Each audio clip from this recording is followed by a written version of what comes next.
to our honored guests, His Excellency, the Ambassador of the People's Republic of China to the Philippines, Jing Chuen, the President of the Filipino-Chinese Youth Foundation Committee Incorporated, Mr. Steve Chua, to our Mayor, Honorable Jennifer M. Cruz, to our Vice Mayor, Leandro Panganiban Jr., and to the other officers of the local government, to the barangay officials, our teaching and non-teaching staff of the Department of Education, to our parents, students, and guests from Metro Manila. Mga kababayan, Assalamualaikum warahmatullahi wabarakatuh. Madayaw, umayong adlaw kaninyong tanan. Magandang araw sa inyong lahat. Good day to everyone. First off, I'd like to thank the Embassy of the People's Republic of China and the Filipino-Chinese Youth Foundation Committee Incorporated for recognizing the need of Philippine schools for safe spaces like this for physical activities of our learners outside of the classroom, and for making it a dual-purpose covered court with the basketball amenities. Thank you so much for filling in the gap of the required resources and budget for an installation, an infrastructure such as this, which is not provided for in the budget of the Department of Education nor the Office of the Vice President. I was telling the Ambassador earlier that we are truly grateful since the Department of Education, we are not allowed to allot a budget for covered courts. We all know that our infrastructure are only limited to laboratories, classrooms, which are all related to in-classroom learning. But spaces such as these are equally important, where our students, our learners, and our teachers can conduct physical activities outside of the classroom where learning can still happen. And we thank you, our donors, for that. Even the Office of the Vice President, we are not allowed to identify infrastructure projects as well. And but we get the requests from our stakeholders, such as Leandro Panganiban Sr. Tagumpay. Hi. Papa mo ito, sir? Ah, okay. Oh, no? Yeah. Taka ako, bakit si Leandro? Your father? Ah, okay. Leandro Panganiban, Senior, Tagumpay High School. Is senior still living, sir? Okay. So, yes. Just a backgrounder, I first came to Pola on a not happy note because an oil spill happened. So I had to come here to ask the local government, how can the Office of the Vice President help the families that were affected by the oil spill? And because I was then Education Secretary, wherever we go, we always make sure that we visit a school or two, an elementary school and a high school or integrated school, to discuss with the non-teaching and teaching personnel of the needs of the learners and the personnel.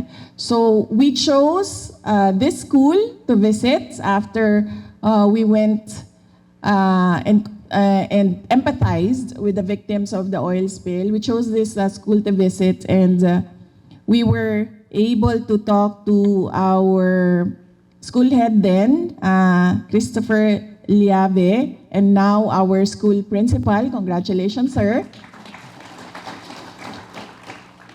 And many things He endorsed many things that were needed by the school. And then we were somewhere up there, far up there.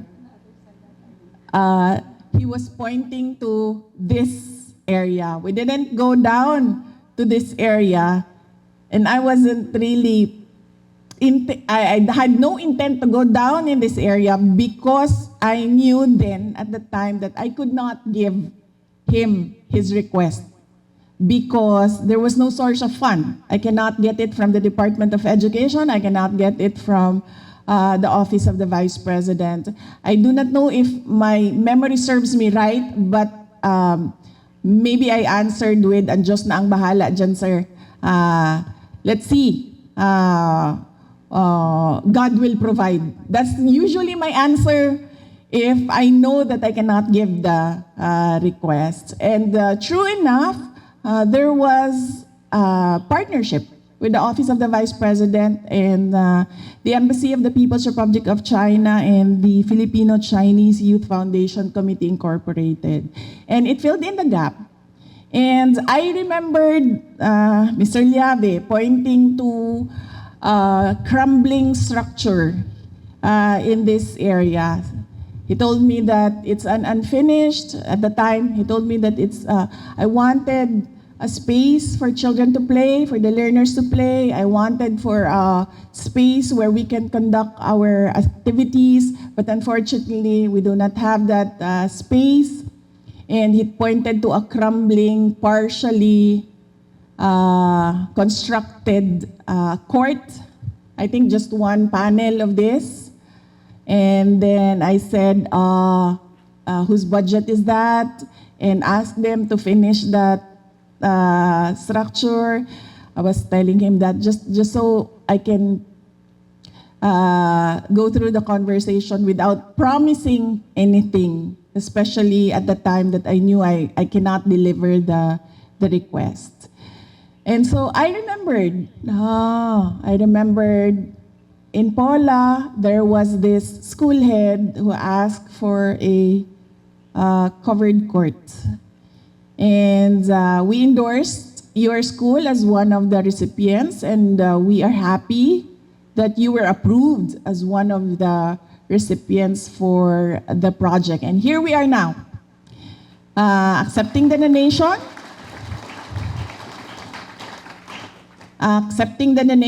and giving thanks to God for always providing our needs, and thanking our generous donors for recognizing the need for a safe space for the learners. Alam nyo, ang aking anak ay naglalaro ng basketball. Ang anak ko ay 12 years old, grade 7 siya. So mahilig siya sa basketball. Nagkaroon siya ng hilig sa basketball dahil ang asawa ko ay mahilig din sa basketball. Ngayon, ang part-time na trabaho ng asawa ko ay manager ng LaSalle team na basketball. Yung naglalaro sa UAAP. Yun yung kanyang part-time na trabaho. At 3 years old, 4 years old pa lang yung anak ko na lalaki, ay pinasimulan na siya ng kanyang tatay na sumali ng basketball clinic, 3 araw sa summer, 1 linggo sa summer.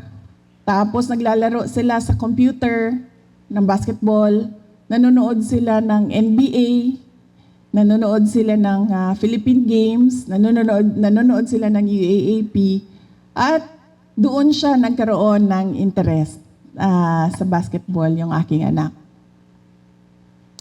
Na kung makikita nyo, minsan lumalabas siya sa social media, makikita nyo siya. Meron siyang skill, natural skill sa basketball na tinatanong ko lagi ang aking asawa.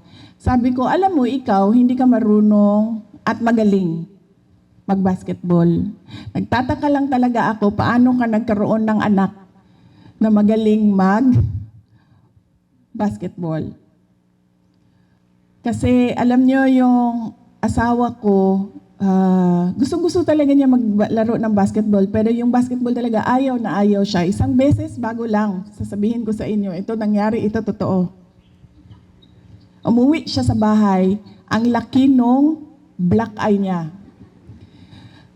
Nagulat ako. Sabi ko, anong nangyari sa'yo? Laki nung black eye dito. Sabi niya, nasiko ako sa basketball kasi naglaro siya sa Integrated Bar of the Philippines, Davao Chapter. So meron silang mga lawyers lahat, mga abogado lahat naglalaro ng basketball. So nasiko siya. Nagulat ako. Sabi niya, siko ako. Mura, yung batang abogado na yun, hindi marunong ng basketball. Sabi ko, baka siguro kayong dalawa ang hindi marunong maglaro ng basketball. At sinasabi ko sa kanya, kasi ang tagal na wala nung black eye niya. So sabi ko sa kanya, pag lumabas ka ha, sabihin mo talaga na dahil yan sa basketball. Kasi baka isipin ng mga tao, sinuntok kita.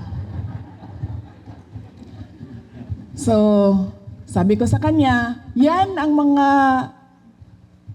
senyales galing sa langit na hindi ka basketball player. Ikaw ay team manager lamang. Hanggang dyan ka na lang. Manood ka ng basketball, mag-cheer ka ng basketball. Pero, sabi ko nga, influensyado niya, yung influence niya sa basketball doon sa anak ko, naging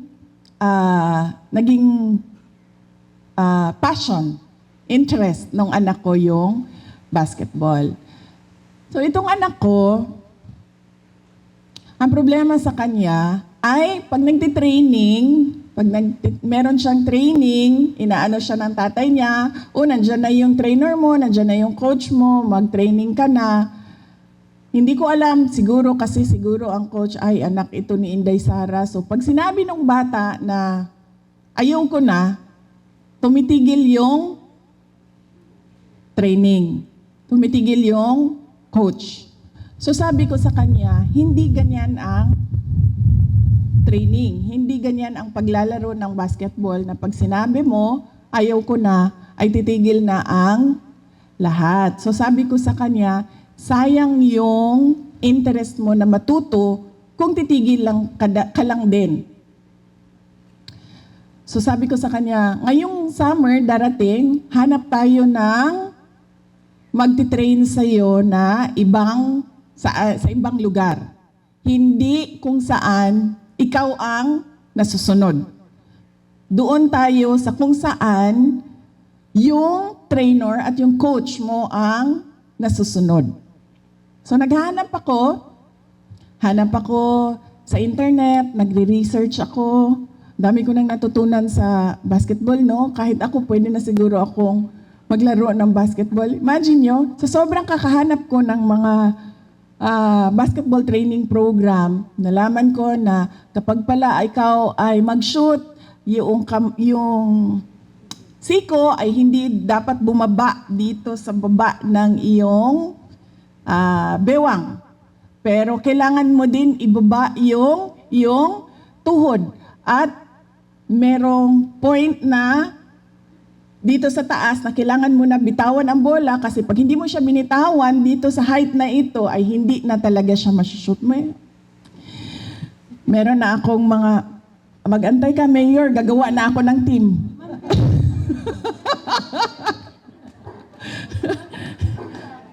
Meron tayong guest dito na parte ng Philippine team ng basketball. Na player ng team ni Mayor. Ano ang pangalan ng team mo, Mayor? Mindoro Tamaraws. So, alam ko may Davao Eagles na kasi, no? Pag-iisip, baka Davao Durian Eagles. Yan yung team ko. Mayroon, teka, Davao Durian Eagles. Or ano, kasi monkey eating eagle yan, diba? Durian eating eagle, Davao Durian eating eagle team, ganyan. So, ang dami ko nang nalaman. Nag-research ako kasi nasasayangan ako sa kanya ba? Gusto naman niya. Ang problema kasi, hindi kami makahanap ng coach na tinutulak siya ba? Sige, Mayor. Dumating na ako sa punto na sinabi ko na doon sa kaibigan ko na ako na lang ang magti-trainer sa kanya. Nag-print out ako ng mga drills na ginagawa ng isang player. So sa kakahanap ko, sabi naman niya, Mama, ayoko kasi bumiyahe, ayoko ng malayo, gusto ko lang dito. Ganyan. So sabi ko, sige, maghanap tayo sa mga kapitbahay natin. So naghanap ako sa Southeast Asia, sa ASEAN na mga basketball programs. And hulaan ninyo, sa kaka-research ko, nalaman ko ang mga pinakamagaling na basketball players. Hindi man training program, pero pinakamagaling na basketball players. Hulaan ninyo sa Southeast Asia, sino? Ha? Southeast Asia. Ano ka ba? Norman, you don't know your world geography, ha? Southeast Asia. Philippines. Magugulat kayo. Pilipinas ang pinakamagaling na mga basketball players. Ang sumunod, Indonesians. Sila ang pangalawa lang sila sa mga So sabi ko, so babalik din pala tayo sa Filipino trainers. So yan po yung kahalagahan noong facility na ito. Na hindi pa tapos, dahil nakita ko, sabi ko kay Sir Christopher kanina, Sir, ang tangkad naman ng mga players ninyo kasi ang taas ng ring ninyo. Sabi ko, believe naman ako sa tigapola, sa height ng ninyo. So, sabi ko sa kanya, sabi ko, Sir, ayusin ko yan. Sabi niya, okay, sige. Tapos sabi ko, Sir, paano ito? Mauubusan tayo ng basketball player nito kasi masushoot yung basketball player natin dito sa gilid. Sa baba na natin pupulutin ng mga players nito. So sabi ko, Sir, lagyan natin ng kural sa bakod. Ng harang. Sabi ko, Sir, lagyan natin ng harang ha. Ako na bahala, sabi ni Sir.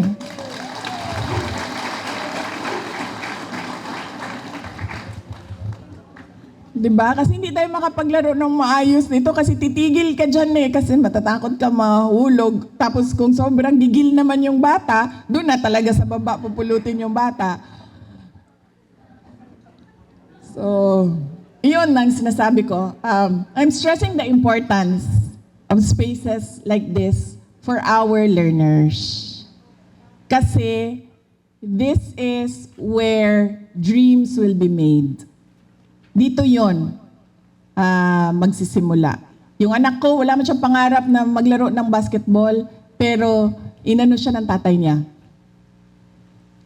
Dinala siya doon sa paglalaro ng basketball. Yung mga lugar na ganito, walang plano yung bata. Pero pag nakita niya, pwede ako maglaro dito.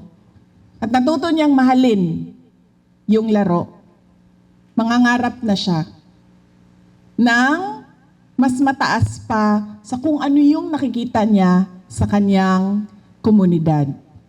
Yan din yung sinasabi ko lagi sa ating mga mag-aaral na kahalagahan ng edukasyon. Na noong nandito ako, hindi ko lang maalala kung meron akong grade na nakausap, na pinaintindi ko at lagi kong sinasabi, ito yung pinakasimple na pagpapaintindi sa mga bata kung ano yung kahalagahan ng pag-upo ninyo dyan sa classroom. Na alam mo, araw-araw napapagod ka na, araw-araw ayaw mo na makinig sa guro mo. Napapagod ka na sa dami ng kailangan mong gawin at isubmit na hindi mo na naiintindihan, bakit ko pa ba isasubmit ito? Ano bang tulong nito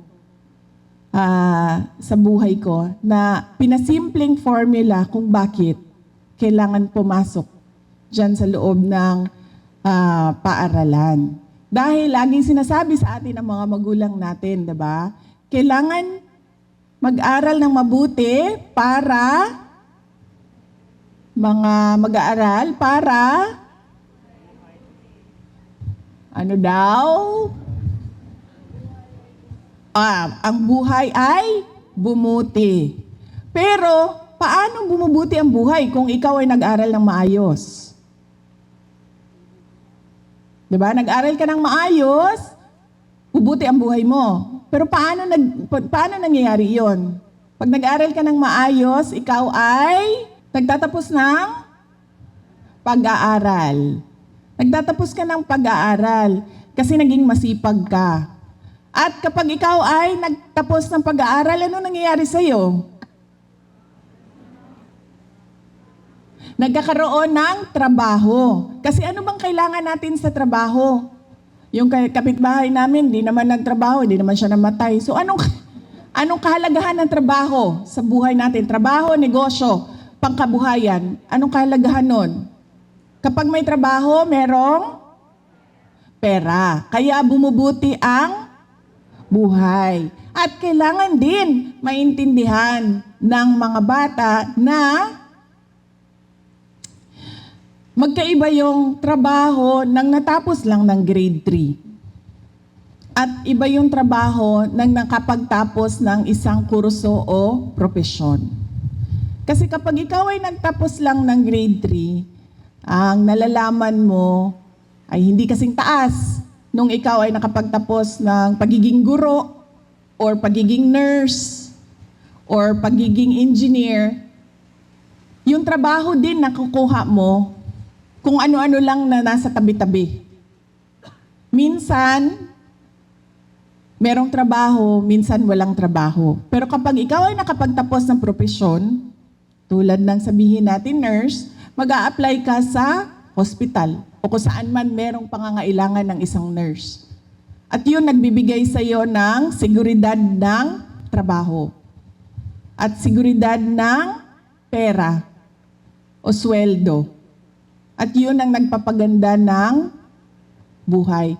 Kasi minsan yung mga bata, nakakalimutan na nila kung bakit sila umuupo dyan at nawawalan na sila ng interest. Hindi na ako papasok kasi wala naman yang epekto sa buhay ko ang pagsasubmit ng kung anong-anong papel. Dahil nga, nandun na lang, ang nakikita nila ay nandun na lang sa kung ano yung nararamdaman nila noong araw na yon, yung panahon na yon. Kaya kailangan ng mga ganito na lugar para nabubuksan yung isip ng bata na meron akong pangarap at yun ang pagsisipagan ko na maabot ko para sa buhay ko. Kaya sana itong pasilidad na ito, itong covered court na ito, ay dito magsimula ang inyong mga pangarap na makapagpabago sa inyong buhay. At syempre, kami na mga kasama ang inyong mga magulang, ang inyong mga guro, magiging masaya kami para sa inyo dahil yung oportunidad na ibinigay namin, pagkakataon na ibinigay namin sa inyo ay nagbuga ng maganda para sa inyong buhay. Dahil itong itong lugar natin, itong Pilipinas natin ay inaalagaan lang namin para sa susunod na kabataan, para sa susunod na henerasyon. At syempre, ang gusto namin ay nakikita na maayos at handa yung susunod na henerasyon.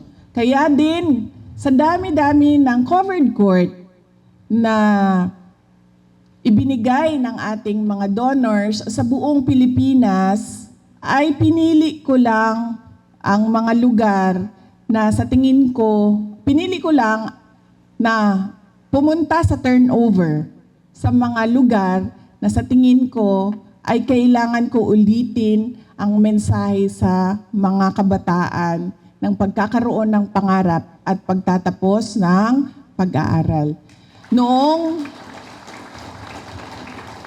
Noong nakaraang linggo, nandoon ako sa Masbate. Isa sa mga paaralan nila doon, kalimot na ko din. Villahermosa Elementary School. No, elementary yon. Villahermosa Elementary School sa Kawayan, Masbate. Nandoon ako. Kasi, madami ako napuntahan na lugar sa Masbate noong ako ay Education Secretary. Yung isang paaralan namin doon ay na-staffing ng NPA. So, nagbarilan sila sa labas ng paaralan. So, kailangan namin puntahan yung lugar dahil natatakot yung mga bata pumasok sa school. At natatakot din yung mga school personnel. So, kailangan namin pumunta doon, kausapin yung mga tao at kausapin yung mga bata na tutuloy yung pag-aaral. Sa loob man ng classroom o distance learning man lang muna, pero tutuloy yung pag-aaral. At noong nakaraang December, dito lang, 2025, merong isang tiga Davao na namatay doon sa Masbate dahil sa engkwentro sa NPA. Noong December din, nakausap ko yung magulang. Nakausap ko sa video call dahil hindi man ako nakabisita doon sa kanyang burol. Nakausap ko sa video call yung mga magulang. At naramdaman ko yung sakit na pinaalam sa akin nung magulang na namatay yung kanyang anak sa engkwentro. Noong nakaraang taon din, dito din sa Oriental Mindoro, ay namatay yung kaibigan ng aking anak. Isang opisyal na namatay din sa engkwentro dito sa Baco, Oriental Mindoro. Kaya yung mga lugar na ganyan, yun yung binabalikan ko para ipaalala sa mga kabataan at lalong-lalo na sa mga magulang na huwag ninyong hayaan na madala yung inyong anak sa mga grupo na ang kanilang layunin ay karahasan. Dahil kapag nadala yung anak, diyan na magsisimula yung hindi natutupad ang pangarap. At diyan na rin nagsisimula na nagkakaroon ng problema ang pamilya. Kaya napakahalaga na gabayan natin yung ating mga learners, yung ating mga anak na ang responsibilidad ng isang bata ay pumasok sa paaralan. Yun lang ang kailangan gawin ng isang bata. At huwag kayong magpadala sa mga pakikipaglaban at pakikibaka, lalong-lalo na kapag ang kanilang pamamaraan ay through violence o dahas. Kaya napakahalaga rin na mabigay ko ang mensahe na yan sa inyo. At syempre sa ating mga komunidad, ayaw man natin sumali dahil syempre ang gusto man lang natin ay makapagtrabaho tayo, makapaghanap buhay, yung ating mga anak makapasok sa paaralan ng walang nangyayari sa kanya, na safe sila. Sasabihin lang natin sa kanila na huwag dito sa lugar namin dahil ayaw namin ng gulo. Kasi kapag nagkakaroon ng gulo, nasisira yung pangkabuhayan namin, nasisira yung kapayapaan dito sa komunidad namin. Hindi naman namin sinasabi, kaming mga nasa gobyerno, hindi namin sinasabi na lumaban kayo sa kanila. Wag na.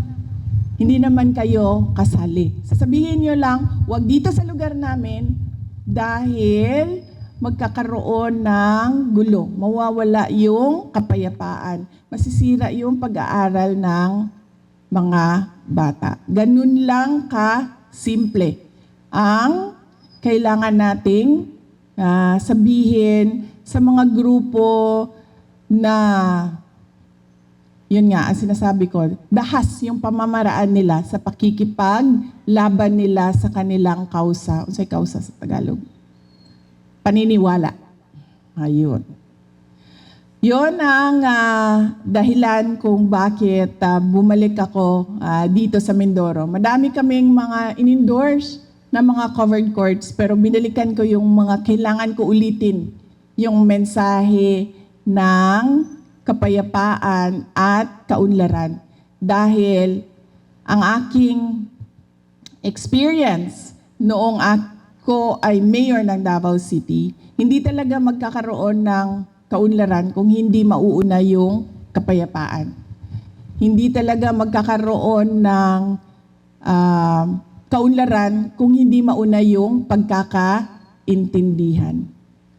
Kaya kailangan din maintindihan yon ng mga komunidad natin. Kaya ulitin ko ang pagpapasalamat natin sa ating mga donors sa kanilang tulong para sa ating paaralan. At syempre, ulitin ko po ang pagpapasalamat ko sa oras ninyo ngayong araw na ito at sa kasiyahan ko na makasama ulit ang mga taga-Pola Oriental Mindoro.